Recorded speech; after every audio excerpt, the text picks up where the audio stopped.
Hi there, tennis fans. I'm Grace Carter, and this is Tennis Now, presented by Tennis Express.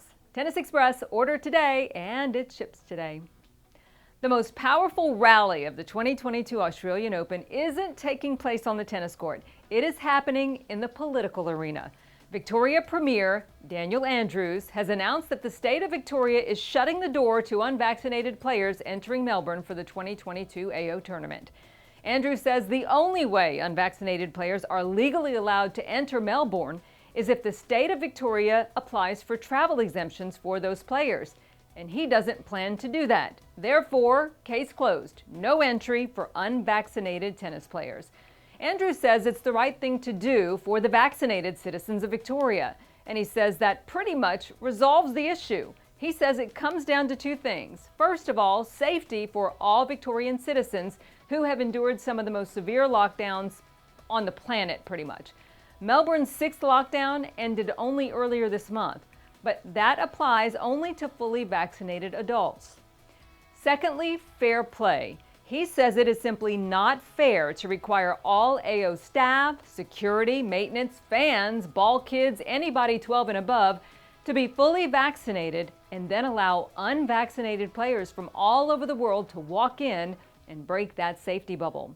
This announcement directly contradicts what Australian Prime Minister Scott Morrison told the media recently. Morrison suggested unvaccinated players would be allowed entry, but would have to endure a 2-week quarantine period that native Aussies must complete if they want to re-enter the country. The same rules whether you're a Grand Slam winner, a prime minister, a business traveler, or a student. A leaked WTA email also stated that the tournament expected unvaccinated players would be eligible to play, provided they served that 2-week quarantine. So it kind of seems like the government is sending mixed messages here. And it makes us wonder if in the next couple of months we might see some wiggle room for the unvaccinated players. Not according to Daniel Andrews, who says Victoria's law is clear. No jab, no entry, no exceptions. He says if you want a visa and you want to come to Australia, then you have to be double vaxxed.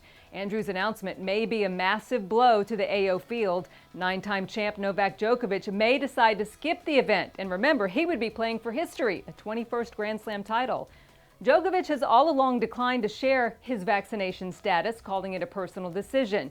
It has been reported that about 70% of pro players are now at least partially vaccinated. Stefanos Tsitsipas, one of the holdouts, said he would most likely get vaccinated if the tour mandates it. Some of the pros have real concerns about the vaccine and long-term health issues. A visit to the CDC VAERS website on adverse reactions, and you can see why. Or you can read about former number 25 Jeremy Chardy, who got the shot between the Olympics and the US Open and says he regrets it. He has many problems and so much pain since getting the vaccine that he can't even practice, much less play. Some people, it seems, just have bad reactions. Should the pros be forced to get the shot anyway, or should their fears and medical concerns be taken into account? We put that question to former ATP pro and current USTA board member Brian Vahaley. He says it is the hardest question that tennis is facing this year, whether or not to mandate vaccines. He says as a former player, he understands why some are very careful about what they put into their bodies. But he also questions if tennis is somehow creating a double standard, mandating vaccinations for everybody except the players. Vahaley told us that the final decision in Australia may just set the tone for the 2022 season. We're going to continue to follow the Australian government's rulings and how that impacts the upcoming Australian Open. Meantime, the event is set to get underway on January 17th. I'm Grace Carter. Thanks for watching Tennis Now, and we'll see you next time.